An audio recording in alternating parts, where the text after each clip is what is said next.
Hi everyone. On this week's ATV Behind the Scenes, we're sitting down with Persistent Universe Art Director, Mr. Mark Skelton. Mark, how you doing, man? How are you, man? Good. How's Disco Landborough today? He's all right. He's all right. It's a little in retirement, but Jared Huckaby, community manager, is still here. That sounds formal and sexy. I Yeah, like it. Yeah. It sounds like you should be wearing a tux or something when you're talking to me. I look good in a tux. Do you? I don't. It is. All right. So, back on track. Anywho. We're here today to take a look at the upcoming Million Mile High Club that will be introduced in Star Citizen Alpha 2.0. So you're going to take us on a brief tour? Maybe start with some concept art, maybe? Yeah, let's do it. So a lot of the ideas that came about were, I don't know, we were bouncing around different ideas for what this place should be. I was a big proponent of using some previous assets that we had just because it makes the process go faster and we've already established it. So I used a little bit of some of the G-Lock bar to start with. Obviously we expanded it away from there, but so the G-Lock bar kind of, it was kind of like, already had that kind of industrial vibe to it a little bit, maybe a kind of a high-end, I don't want to say steampunk, but more like a high-end, nice industrial bar with like wood and some gold inlay and nice mood lighting and stuff like that. So kind of went in that direction, decided to start messing around with that. The first thing I did was start looking at other industrial bars that are real world. So there's a bar in LA that we kind of attached ourselves to. It's called the Edison Bar. I'll show you some of the stuff. Bring that over to the screen. Yeah, I'll show you some of this stuff. So the Edison Bar was really cool. It's got like this really interesting kind of industrial vibe that we were looking for. It's got a lot of like warm lighting in it, which I really liked, a lot of woods and stuff. So this was kind of the launching point for what I was expecting, you know, what I was trying to shoot for with this. I'll show you some of this.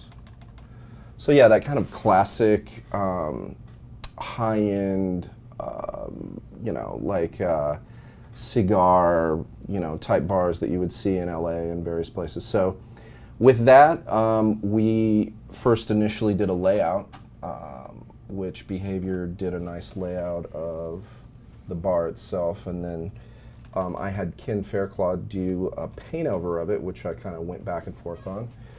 So after we kind of established what the layout would be, just a quick mock-up of the previous assets that we had. I had Ken do a paint over. We walked back and forth, or went back and forth with, again, the expectations and what the focus of the bar would be. Right off the bat, I felt like there was this big element right when you walk in that I thought was really cool.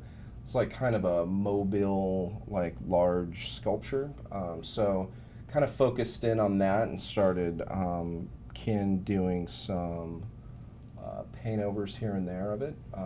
Thought it would be kind of cool to reflect kind of a solar system kind of vibe to it, since obviously, you know, this is a space game, space bar. So also incorporating some of the wood elements and brass, which would go with the whole vibe of the thing.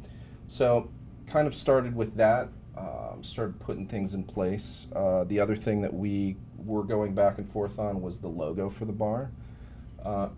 We ended up going with something more elegant, you know, the 890, and something more high-end, which, you know, the 890 is kind of a high-end yacht anyway. So we started bouncing it back and forth. Wanted kind of a NASA vibe, a little bit, you know. I know Chris was really digging on that, so we had some variations, and we finally kind of leaned towards like 2 and 3.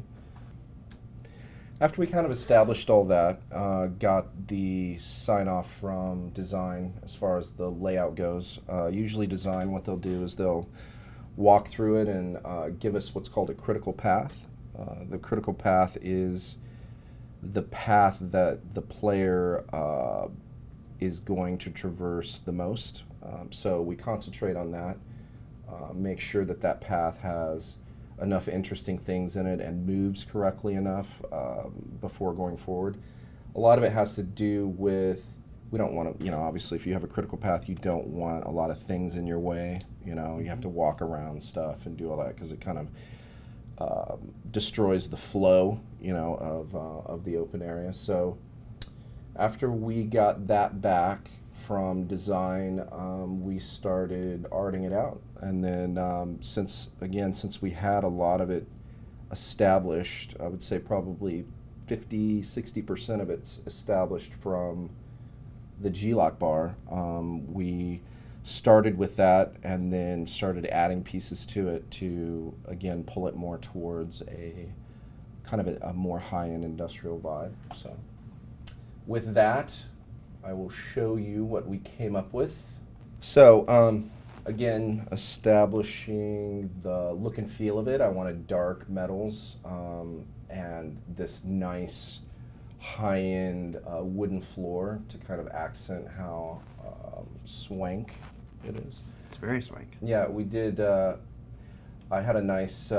We had some nice ideas about some material variations. So we got these like little soft walls, which I guess if you party too hard, and you're staggering out to your spaceship, you don't wreck yourself.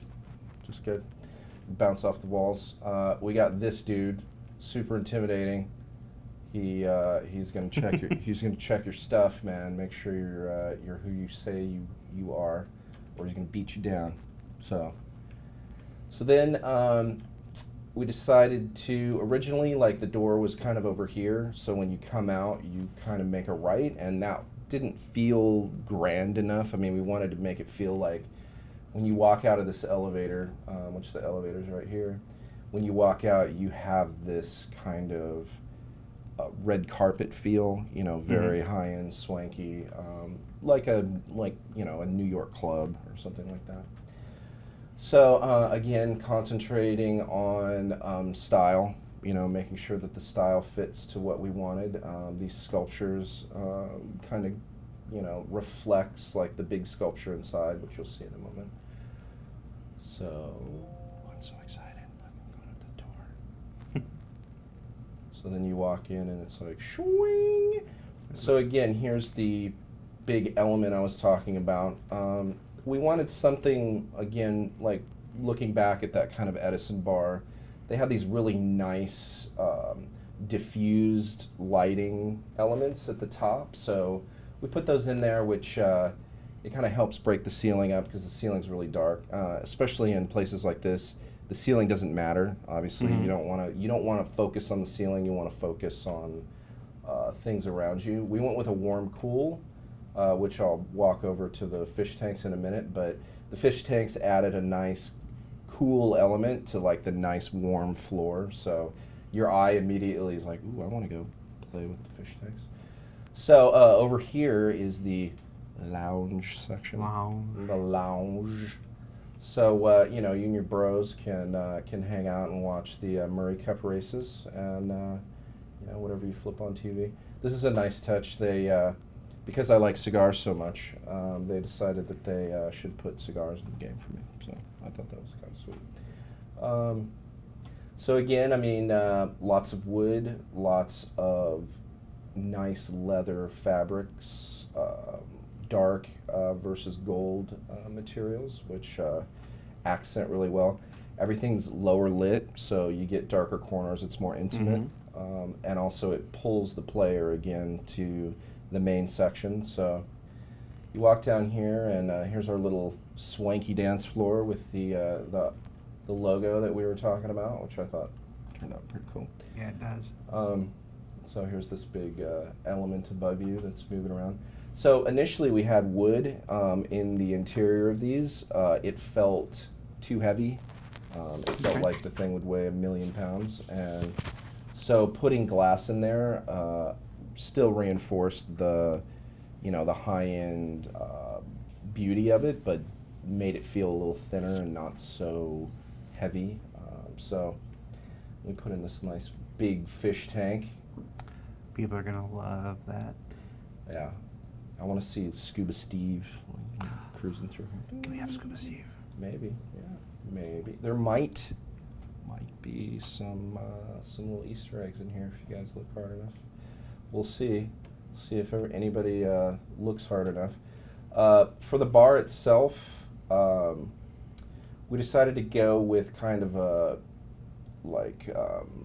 nice panoramic view of Terra. Just again, class up the place, make it feel higher end for sure. Have another big fish tank over here with a really swanky sculpture. Let's go over and check this fish tank out. Ooh, look at all that. God, this would take some money to maintain right here. Yes, it would. Good Lord.